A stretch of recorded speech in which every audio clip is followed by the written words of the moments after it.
आज हम लोग आर्टिकल का अगला टॉपिक पढ़ेंगे जिसका नाम है आर्टिकल द। यानी दो टाइप के आर्टिकल हम लोग डिस्कस कर चुके हैं।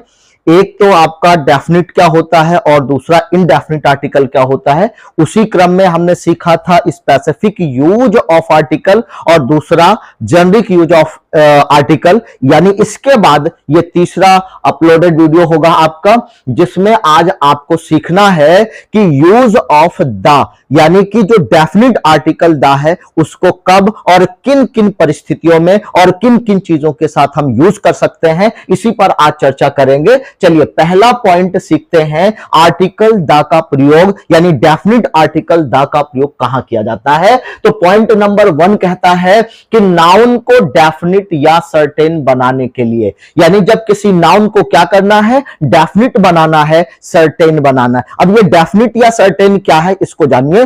देखिए जैसे अगर मेरे पास एक मार्कर है तो इसका मतलब है कि ये अगर मेरे पास कल नहीं था, इसे मैं नहीं जानता था, तो ये मेरे लिए क्या था, इनडेफिनिट था, अनसर्टेन था, अनिश्चित था, इसके बारे में मुझे कुछ भी नॉलेज नहीं था। लेकिन अगर ये मैं यूज कर रहा हूं, एक से ज्यादा दिन हो गए हैं, एक से ज्यादा दिन अगर ये मेरे पास है, तो मैं इसके बारे में जान रहा हूं कि ये वही मार्कर है जिसे मैंने खरीदा था, ये वही मार्कर है जिसका यूज मैं पढ़ाने के लिए करता हूं, टीच करने के लिए करता हूं। तो इसी तरह से बहुत सारी चीजें ऐसी होती हैं जिनका हम प्रयोग पहली बार देखते हैं तो वो क्या कहलाता है, अनसर्टेन। लेकिन अगर उसी चीज को हम दूसरी बार यूज कर रहे हैं, यानी कि उस चीज से हमारी मुलाकात हो चुकी है, उसके बारे में ऑलरेडी हमें बताया जा चुका है या हम उसके बारे में जान चुके हैं, तब वहां पर क्या होता है, वो सर्टेन होता है, डेफिनिट होता है। तो वो नाउन डेफिनिट हो गया, तो वहां पर हम द का यूज करेंगे। तो पहला पॉइंट हमें द का यूज कहां करना है कि नाउन को डेफिनिट या सर्टेन बनाने के लिए।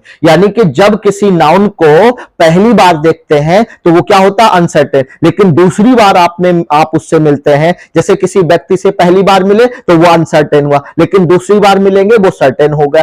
तो इसी तरह से मान लीजिए आप कहीं जा रहे हैं, किसी कुएं का पानी आपने पिया, वो मीठा लगा, तो पहली बार पिया तो वो अनसर्टेन था, लेकिन जब दूसरी बार जाएंगे और आपके साथ में कोई व्यक्ति भी है और दोनों लोग प्यासे हो गए, तो आप कहते हो चलो यार यहां पानी पीते हैं, इस कुएं का पानी बड़ा मीठा है, क्योंकि आप वहां उसे सर्टेन कर रहे हो, ये बताने की कोशिश कर रहे हो कि इस कुएं का पानी मैं पी चुका हूं, इसके बारे में मुझे पहले से नॉलेज है। इसी तरह से और भी सारी चीजें हैं। तो क्या कहा जा रहा है कि नाउन को डेफिनिट यानी सर्टेन बनाने के लिए डेफिनिट आर्टिकल द का प्रयोग किया जाता है।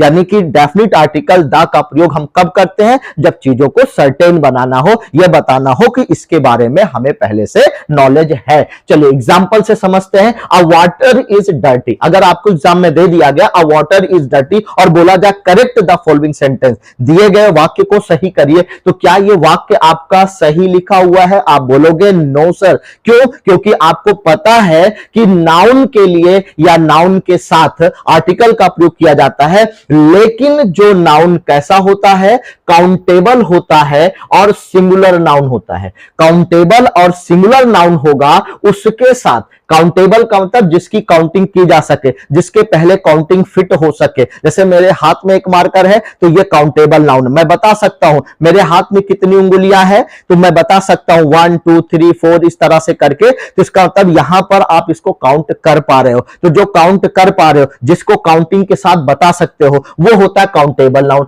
और सिंगुलर भी होना चाहिए। वो कैसा नाउन होना चाहिए? सिंगुलर भी होना चाहिए, उसकी संख्या 1 होनी चाहिए, तब वो सिंगुलर काउंटेबल नाउन होता है। तो काउंटेबल हो, सिंगुलर हो, तो वहां पर हम आर्टिकल का प्रयोग करते हैं, या तो ए आएगा या फिर एन आता है, ए आएगा या फिर एन आएगा। ये सेंस देता है एनी का, ये सेंस देता है एनी का, ये सेंस देता है वन का।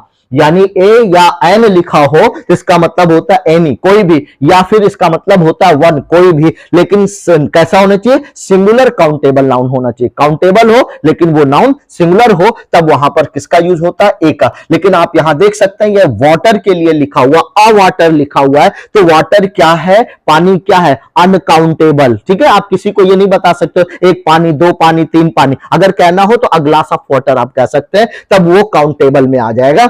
तो वाटर क्या है, अनकाउंटेबल है, और अनकाउंटेबल के साथ ए या एन नहीं आता है, ए या एन नहीं आता, किसके साथ, अनकाउंटेबल के साथ, तो इसलिए यह गलत हो गया। यहां पर आपको यह सेंटेंस रॉन्ग फॉर्म में दिया गया है। दूसरा है कि अगर आप इसको आप देखें, द वाटर अगर आपने कहा the water is dirty, the water is dirty, कोई भी पानी अगर है द वाटर इज डर्टी, तो यहां पर आप क्या बताना चाह रहे हैं, वाटर इज डर्टी। अब ये वाटर क्या है, वाटर क्या है, या अनकाउंटेबल तो है, लेकिन यहां द वाटर इज डर्टी, पानी गंदा है। जब आपने देखा तो आप वैसे भी देख करके जान सकते हैं कि पानी गंदा है, तो ये पहली बार भी हो सकता है, एक से ज्यादा बार भी हो सकता है, इसलिए यहां पर भी द का यूज नहीं किया जाएगा। लेकिन लास्ट वाले में the water of this well is dirty लिखा हुआ है, इस कुएं का पानी गंदा है, यानी अगर आप उस कुएं का पानी पी चुके हैं या देख चुके हैं, जानते हैं उसके बारे में, कोई पीने जा रहा है पानी, तो आप बता सकते भाई वहां उस कुएं का पानी मत पियो क्योंकि उस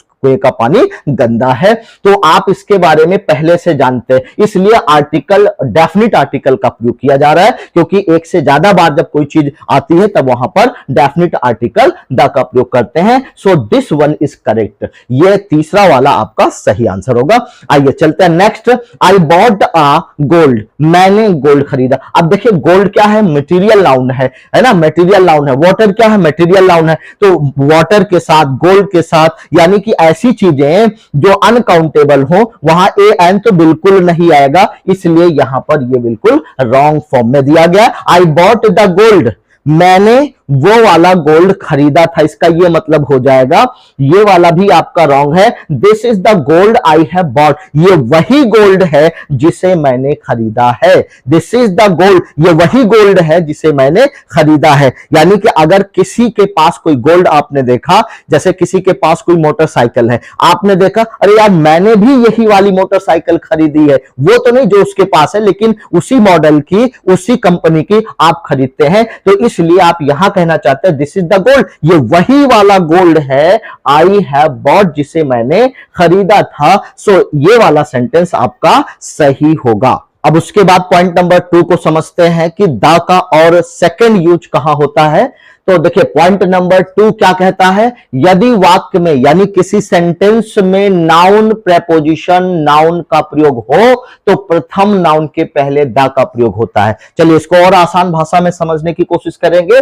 देखिए जैसे कोई सेंटेंस लिखा हुआ है, अब इस सेंटेंस में अगर एक जगह नाउन पहले आया है, फिर प्रेपोजिशन आया हुआ है, फिर उसके बाद नाउन आया है, यानी सेंटेंस में अगर आपको नाउन दिखे, फिर प्रेपोजिशन दिखे, फिर कोई नाउन दिखे, यानी 2 बार नाउन के बीच में अगर एक बार प्रेपोजिशन दिखता है, तो वहां पर जो आर्टिकल आएगा डेफिनिट आर्टिकल आएगा। और डेफिनिट आर्टिकल यानी द कहां आएगा, यानी जो पहला वाला नाउन है इसके पहले आएगा, ना कि इसके पहले आएगा। इस चीज का हमेशा ध्यान रखिएगा, यहां से एरर पूछे जाते हैं। आपको एग्जाम में कोई भी सेंटेंस इस तरह से दे देगा, जैसे पहला सेंटेंस है the boys of my locality are laborious. Boys of my locality, मेरे लोकेलिटी के, मेरे मोहल्ले के जो बॉयज हैं, लड़के हैं, आर लेबोरियस, कैसे हैं, लेबोरियस हैं, परिश्रमी हैं, मेहनती हैं, ठीक है, हार्ड वर्किंग है।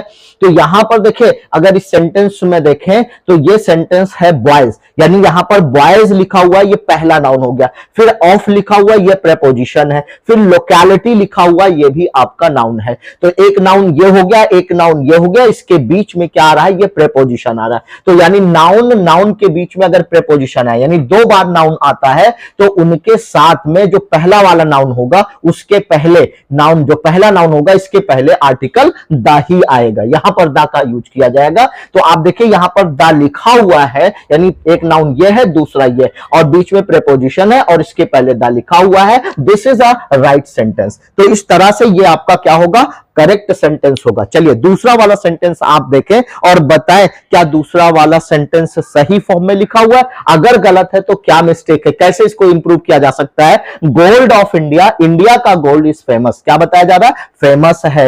इंडिया का गोल्ड, इंडिया का सोना क्या है, फेमस है, मशहूर है, ठीक है। तो अब आप बात करें, जैसे पहला सेंटेंस आपका गोल्ड लिखा, सेंटेंस में पहला नाउन क्या लिखा हुआ है, ये गोल्ड क्या है, नाउन है, फिर उसके बाद ये क्या आ गया, ऑफ, ये प्रेपोजिशन आ गया। उसके बाद फिर इंडिया आया, ये क्या है, ये भी नाउन है। अब आप देख सकते हैं दो नाउन के बीच में अगर प्रेपोजिशन आ रहा है तो यहां पर ये सेंटेंस आपका रॉन्ग फॉर्म में लिखा हुआ है, तब सही होगा जब इसके पहले हम आर्टिकल द का प्रयोग कर देंगे, क्योंकि अगर दो बार नाउन आए उसके बीच में प्रेपोजिशन आए तो जो पहला वाला नाउन होगा उसके साथ क्या आता है, द आर्टिकल आता है। तो the gold of India is famous, ये आपका सही हो गया। आई होप कि समझ में आया होगा। स्टूडेंट चलिए अब पॉइंट नंबर 3 को डिस्कस करते हैं कि थर्ड पॉइंट में ये देखना है कि ये द जो है कहां पर आ सकता है। ये जो थर्ड पॉइंट है बहुत ही इंपॉर्टेंट पॉइंट है, ये कई बार इस टॉपिक पर यानी कि थर्ड पॉइंट पर कई बार एग्जामिनेशन में क्वेश्चन पूछे जा चुके हैं, तो इसको जरूर देखिएगा, इंपॉर्टेंट है। तो देखिए क्या बोला जा रहा है, relative pronoun who which that, यानी कि आपने जब प्रोनाउन पढ़ा होगा तो प्रोनाउन में रिलेटिव प्रोनाउन जरूर पढ़ा होगा जिसे संबंधवाचक कहा जाता है, संबंधवाचक सर्वनाम। तो रिलेटिव प्रोनाउन ऐसे प्रोनाउन होते हैं जो दो नाउन के बीच में रिलेशन बताने के लिए यूज किए जाते हैं। उनमें से 3 ये आपके हैं, जैसे हु हो गया, विच हो गया, दैट हो गया, ये आपके हु और विच तो आप जानते होंगे कि ये जो है क्वेश्चन करने का भी काम करते हैं, लेकिन जब किसी सेंटेंस के बीच में आते हैं और दो नाउन को जोड़ने का काम करते हैं, उनके बीच में रिलेशन करने बताने का काम करते हैं, तब इनको रिलेटिव प्रोनाउन कहा जाता है। और ये दैट भी आपका जो है ये प्रोनाउन के साथ साथ क्या काम करता है, ये रिलेशन बताने का काम करता है, इसलिए इसको भी रिलेटिव प्रोनाउन में रखा गया। यानी कि कह रहा है कि रिलेटिव प्रोनाउन अगर हु विच दैट कहीं पर आपको दिखे, कहीं पर भी अगर हु विच दैट किस काम, कौन सा काम करते हुए, रिलेशन बताते हुए, रिलेटिव प्रोनाउन का काम करते हुए दिखे, तो इससे पहले आने वाले नाउन के पहले दा का प्रयोग होता है। यानी इसको और आसान भाषा में समझिए इस फॉर्मूले के द्वारा। देखिए अगर आपको कोई सेंटेंस दिखे, वहां पर हु विच दैट अगर लिखा है, हु लिखा है, विच लिखा है या दैट लिखा हुआ है, तो वहां पर आप देखेंगे कि जो हु विच दैट है ये काम क्या कर रहा है, ये रिलेशन बताने का काम कर रहा है। और उसके पहले जो नाउन आएगा उसके साथ यानी उसके ठीक पहले जो है आर्टिकल द का प्रयोग किया जाएगा, डेफिनिट आर्टिकल द का प्रयोग किया जाएगा। और उसके बाद वर्ब हो सकती है, और भी पार्ट्स हो सकते हैं, लेकिन मेन चीज आपको क्या समझना है कि जब दिए गए सेंटेंस में who which that as a relative pronoun का काम करे और उसके पहले नाउन आएगा, तो उस नाउन के ठीक पहले जो है किसका प्रयोग किया जाएगा, डेफिनिट आर्टिकल यानी द का प्रयोग किया जाएगा। चलिए एग्जांपल से समझते हैं जो सेंटेंस दिया गया इसमें कौन सा राइट सेंटेंस है, कौन सा रॉन्ग सेंटेंस है। तो स्टूडेंट आपको यह समझना है कि he is a boy who can do it. जैसे आपने देखा कि ये एक लड़का है हु कैन डू इट, जिसे मैं जानता जिसने ये किया, हु कैन डू इट, जो इस काम को कर सकता है। तो यहां देखिए हु आया हुआ है, तो हु क्या काम कर रहा है, इस लड़के का रिलेशन बता रहा है कि इसके बाद जो काम किया गया है इसी लड़के ने इस काम को किया है, तो रिलेशन बताने का काम कर रहा है। इसलिए यहां पर हु क्या है, ये आपका क्या इंटेरोगेटिव प्रोनाउन नहीं है, बल्कि ये क्या है, रिलेटिव प्रोनाउन है। अब बात यह है, मुद्दे की बात यह है कि हु विच दैट का प्रयोग अगर किया गया as a relative noun, as a relative pronoun, तो वहां पर जो नाउन आएगा उसके पहले एक आर्टिकल आएगा। क्या आएगा, आर्टिकल आएगा, लेकिन ए एन ये हमारा इनडेफिनिट आर्टिकल होता है, इसलिए इसके स्थान पर आपको क्या यूज करना है, द आर्टिकल का यूज करना है। डेफिनिट आर्टिकल आएगा, ना कि ए आएगा। अगर आपने ए यूज कर दिया तो ये सेंटेंस आपका रॉन्ग हो जाएगा। तो ये वाला सेंटेंस पहले क्या था, रॉन्ग था, इसलिए ये गलत लिखा हुआ है। अब देखिए he is boy who can do it. अब ठीक उसी तरह से हु क्या है, यहां रिलेटिव प्रोनाउन है, उसके पहले क्या है, कोई नाउन आया हुआ है, ये क्या हमारा बॉय, ये नाउन है। अब देखिए इसके ठीक पहले कोई ना कोई आर्टिकल आना चाहिए था जिसमें से द आता है, तो अब यहां पर द का भी प्रयोग नहीं किया गया, इसलिए ये सेंटेंस आपका रॉन्ग था। अब तीसरा वाला देखिए he is the boy who can do it, ये बिल्कुल सही लिखा हुआ है, क्योंकि देखिए हु रिलेटिव प्रोनाउन है, इसके पहले नाउन आया हुआ है और इस नाउन के पहले क्या आना चाहिए, द आना चाहिए। यानी हु विच दैट का प्रयोग हो और उसके पहले नाउन हो तो उसके पहले क्या आना चाहिए, आर्टिकल आना चाहिए। वो भी कौन सा आर्टिकल, आर्टिकल द आना चाहिए। ठीक है, तो देखिए हु आया है, फिर नाउन आया, हु के बाद नाउन, फिर आर्टिकल आया हुआ है द, इसलिए ये वाला सेंटेंस आपका राइट सेंटेंस है। आई होप कि समझ में आ गया होगा। चलिए लास्ट वन इसका है, Ram is a student who has failed. अब ये सेंटेंस में देखिए हु का प्रयोग किया गया है। अब ये सही लिखा हुआ है, गलत लिखा हुआ है, प्लीज कमेंट करके जरूर बताइएगा। यानी इसका आंसर आपको देना है कि पॉइंट नंबर 3 में जो एग्जांपल नंबर 4 दिया गया है, इसका सही आंसर क्या होगा? आप लोग बस पढ़ लेते हैं, नोट भी नहीं करते और कमेंट भी नहीं करते, तो प्लीज कमेंट करके जरूर बताइए ताकि आपका भी इंटरेस्ट पता चले, आपका भी लेवल पता चले कि इसका सही आंसर क्या होगा, ताकि जब आप कमेंट करेंगे तो उसका रिप्लाई आपको दिया जाएगा कि आपने सही लिखा है या गलत लिखा है, ताकि आपके अंदर इंप्रूवमेंट आए। पॉइंट नंबर 4 के अकॉर्डिंग आप देखें तो कह रहा है सुपरलेटिव डिग्री। अगर सुपरलेटिव डिग्री कह रहा है यानी कि हम लोग एडजेक्टिव पढ़ते हैं, तो एडजेक्टिव क्या होता है दोस्तों? एडजेक्टिव एक ऐसा पार्ट्स ऑफ स्पीच है जो किसी नाउन या किसी प्रोनाउन को मॉडिफाई करता है, उसके बारे में एक्स्ट्रा नॉलेज देता है। क्या करता है? किसी नाउन या किसी प्रोनाउन के बारे में क्या करता है? वो एक्स्ट्रा इंफॉर्मेशन देता है, एक्स्ट्रा नॉलेज देता है, अतिरिक्त जानकारियां प्रदान करता है, जिसे मॉडिफाई या क्वालिफाई कहा जाता है। तो इससे ये इसका काम क्या होता है? ये किसी नाउन को एक्स्ट्रा चीजें बताता है, नाउन के बारे में एक्स्ट्रा चीजें बताता है, जिससे हम उस नाउन को और बेहतर समझ पाते हैं, उस प्रोनाउन को और बेहतर समझ पाते हैं। तो यहां पर डिग्री की बात की जा रही है और सुपरलेटिव। तो दोस्तों ये होता है कि कोई भी एडजेक्टिव है तो उसमें 3 तरह की डिग्रियां होती है, जिसे पॉजिटिव डिग्री कहा जाता है, कंपैरेटिव डिग्री कहते हैं और सुपरलेटिव डिग्री कहा जाता है। पॉजिटिव डिग्री, कंपैरेटिव डिग्री और सुपरलेटिव डिग्री। जैसे एग्जांपल के लिए अगर टॉल लिखा हुआ है तो ये क्या है? यानी किसी बच्चे को बताया जा रहा है, किसी बच्ची को बताया जा रहा है कि वो टॉल है, यानी कि वो लंबा है या लंबी है। इसी तरह से अगर इसकी पॉजिटिव से कंपैरेटिव डिग्री बोले तो ये क्या हो जाएगा? टॉलर हो जाएगा। ER लगा करके जनरली क्या बनाया जाता है? Comparative degree. उसके बाद अगर सुपरलेटिव डिग्री की बात करें तो क्या हो जाएगा? टॉलेस्ट हो जाएगा। क्या हो जाएगा?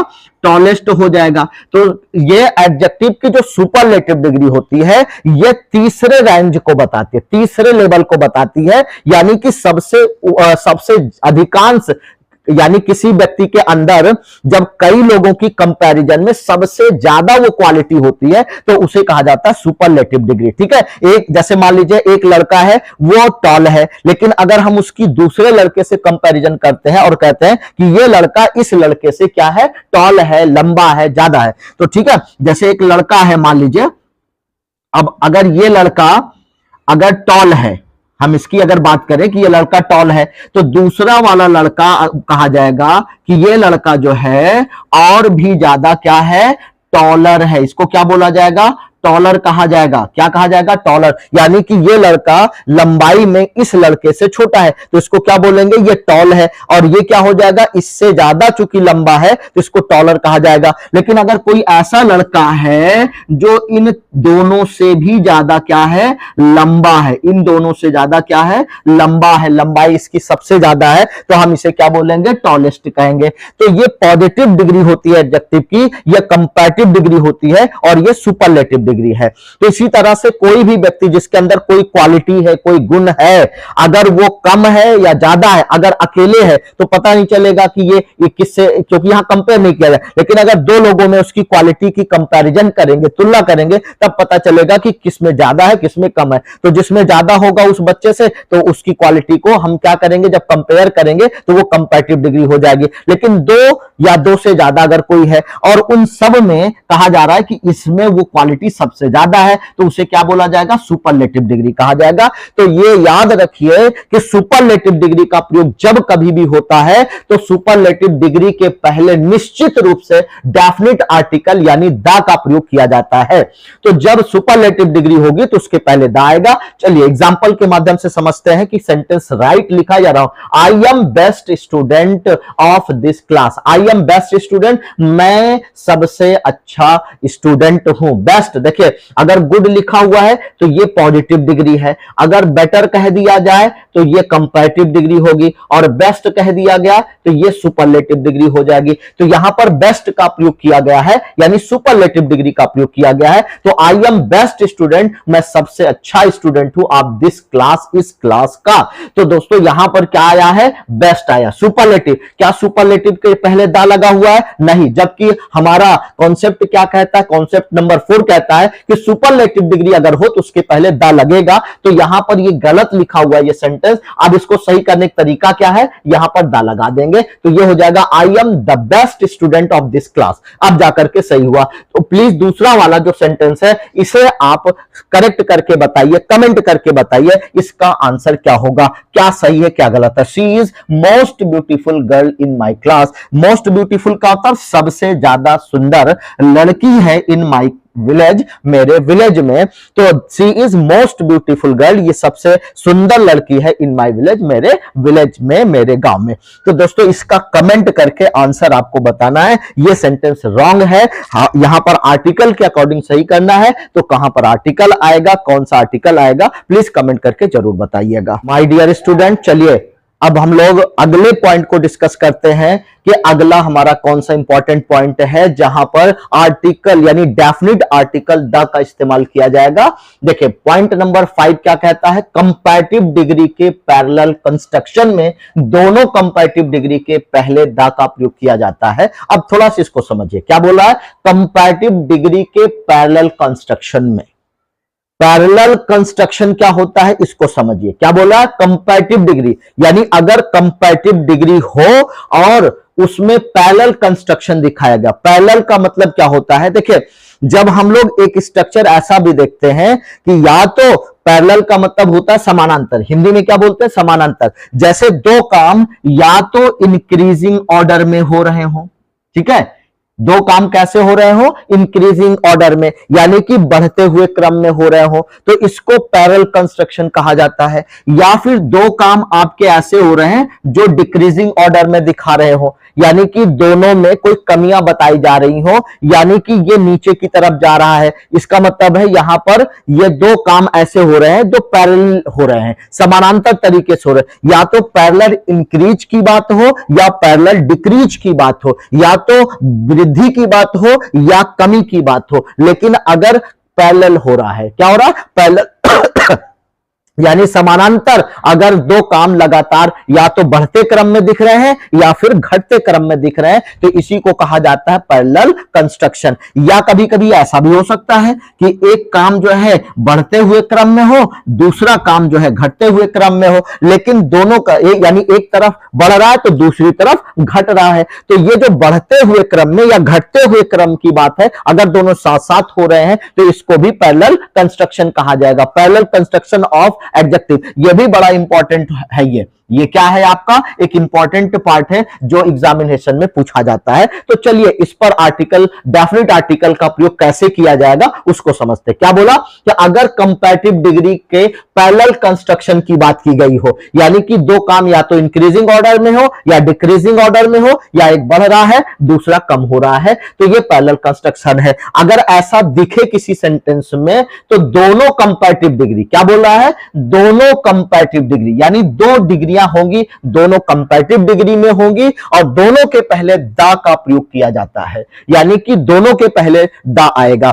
चलिए समझते हैं एग्जांपल से और बेहतर समझ में आएगा। कह रहा मोर ही गेट्स, जितना ज्यादा वो रीड करता है पढ़ता जाता है। मोर ही रीड्स, मोर का मतलब होता है अधिक, ज्यादा, यानी कि पहले से ज्यादा। मोर ही रीड्स, जितना वो पहले से ज्यादा पढ़ता है। मोर ही फॉरगेट, उतना ज्यादा क्या होता है, भूलता जाता है। यहां पर देखिए एक काम बढ़ रहा है, मतलब ये जितना ज्यादा पढ़ रहा है उतना ज्यादा उसका नॉलेज कम होते जा रहा है। मोर ही फॉरगेट, यानी कि वो भूलता जा रहा है। एक तरफ जितना ज्यादा वो पढ़ रहा है, दूसरी तरफ उतना ज्यादा वो भूलता जा रहा है। तो यहां क्या हो रहा है, ये पैरेलल कंस्ट्रक्शन एडजेक्टिव का बताया गया है कि एक तरफ वो बढ़ रहा है, एक तरफ वो घट रहा है, मतलब एक तरफ वो पढ़ते जा रहा है तो दूसरी तरफ भूलते जा रहा है। तो ये पैरेलल कंस्ट्रक्शन यहां दिया गया है। तो आपको क्या बताया गया, अगर सेंटेंस में पैरेलल कंस्ट्रक्शन की बात की गई हो और एडजेक्टिव आ रहा है तो वहां पर क्या करना है कि जो कंस्ट्रक्शन है, यानी दोनों कंपैरेटिव डिग्री, दोनों सीडी का होता कंपैरेटिव डिग्री, दोनों कंपैरेटिव डिग्री के पहले द का प्रयोग किया जाएगा, यानी कि जो दोनों आया है दोनों के पहले आएगा।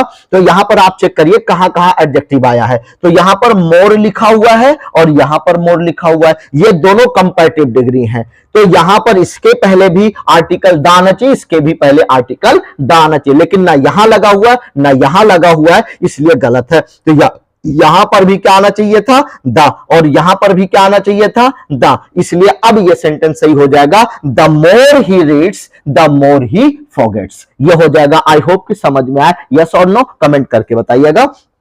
द मोर ही, अगला सेंटेंस क्या है, the more he reads the more he reads more he forgets. अब यहां देखिए, जितना ज्यादा वो पढ़ता है उतना ज्यादा भूलता है। तो यहां पर भी पैरेलल इंक्रीजिंग और डिक्रीजिंग ऑर्डर दिखाया गया। तो मोर का प्रयोग यहां भी है और मोर का प्रयोग यहां भी है। यहां भी कंपैरेटिव, यहां भी कंपैरेटिव डिग्री है। दोनों में तुलना करा, जितना ज्यादा पढ़ता है उतना ज्यादा भूलता जाता है। तो यहां पर दोनों के पहले आना चाहिए आर्टिकल द। तो इसके पहले देखिए आर्टिकल द आया हुआ है, यहां तो सही है, लेकिन फिर आगे यहां मोर लिखा हुआ है, इसके पहले द नहीं लगा हुआ, तो यहां पर भी भैया दा लगा दो। तो दा लगाओगे, सेंटेंस आपका सही हो जाएगा। तो क्या बना, the more he reads the more he forgets. I hope is it clear? Okay. तो अब उसके बाद तीसरा वाला है, higher we go cooler we feel. Higher we go, जितना ज्यादा ऊपर जाते हैं, कूलर वी फील, उतना ज्यादा ठंडक लगती है, उतना ज्यादा ठंड महसूस करते हैं। यानी जब आप ऊपर जैसे जैसे जाते हैं वैसे वैसे, पहाड़ों पर भी देख लीजिए, जैसे जैसे आप ऊपर जाते हैं वैसे वैसे ठंड बढ़ती जाती है, ठंडक का एहसास होता जाता है ज्यादा।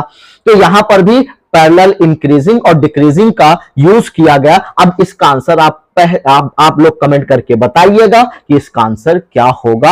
आई होप कि ये 5 पॉइंट कमेंट करके आप जरूर बताइएगा कैसा लगा, सेशन कैसा लगा। क्योंकि वीडियो ज्यादा लंबा हो जाएगा, तो बाकी का यूज जो डेफिनेट आर्टिकल द है, इसका अगले वीडियो में आपको बताया जाएगा, ताकि आपको बोरिंग भी ना हो पढ़ने में और आप एक एक पॉइंट को समझ पाएंगे। आई होप कि क्लियर हो गया होगा। चलिए, जो स्टूडेंट नए होंगे प्लीज चैनल को लाइक करिए, सब्सक्राइब करिए, शेयर करिए, और जिस भी टॉपिक पर आपको कहीं प्रॉब्लम होती है उसको जरूर शेयर करिए। यह एक एकेडमिक चैनल है जहां पर आपको एकेडमिक से रिलेटेड और कॉम्पिटिटिव एग्जाम से रिलेटेड चीजें मिलेंगी, मैथ की और इंग्लिश की। ठीक है, चाहे वो एकेडमिक हो चाहे वो कॉम्पिटिटिव हो। तो चलिए, प्लीज जो लोग नए हो जल्दी जल्दी चैनल को सब्सक्राइब करें, लाइक करें और शेयर करें। Thank you so much.